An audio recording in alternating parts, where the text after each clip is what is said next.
త్రివిక్రమ్ గారు, ఇప్పుడు ఒక Michael Jackson, ఒక జార్జ్ బెస్ట్, మన ఐరిష్ ఫుట్బాల్ ప్లేయర్, ఒక బీటిల్స్, వీళ్ళకి ఒక పిచ్చి క్రేజ్ వాళ్ళంటే. వాళ్ళని చూస్తే జనాలకి ఒక they go in to a trance. మన తెలుగు ఆడియన్స్కి we have a power star. ఎందుకు, what drives people to him as a director? మీకేమనిపిస్తుంది? Very simple. అంటే ఆయన ఏం బతుకుతారో అదే చూపిస్తాడు ఆయన.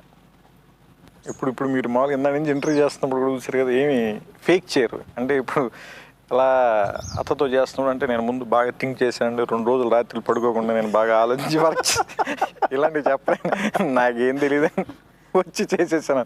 అంటే నేను అనుకోవడం బహుశా సింప్లిసిటీనే, ఇప్పుడు మనవాడు మనలాగే ఉన్నాడు, మనలాంటి వాడు అనేది ఫీలింగ్ బాగా ఎక్కువ జనానికి కనెక్ట్ అవుతారేమో నాకు అనిపిస్తుంది.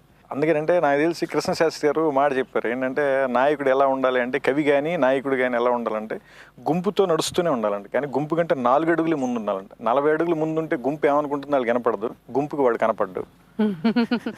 4 అడుగులు తగ్గిస్తే కనుక వాడు గుంపులోకి కలిసిపోతాడు, గుంపుని వాడు నడపలేడు. సో అందుకని గుంపు కరెక్ట్గా 4 అడుగులు ముందే ఉండాలి. ముందు వచ్చి ఎత్తు పల్లం, కొండ గుట్ట, ముళ్ళు పొద చెప్పటానికి కొంచెం జాగ్రత్తగా చూసుకోండి అని, వాళ్ళతోనే నడుస్తూ వాళ్ళ మాటలు వింటూ వాళ్ళకి దారి చూపిస్తానికి బహుశా లక్షణాలు ఉన్నాయనిపిస్తుంది నాకు.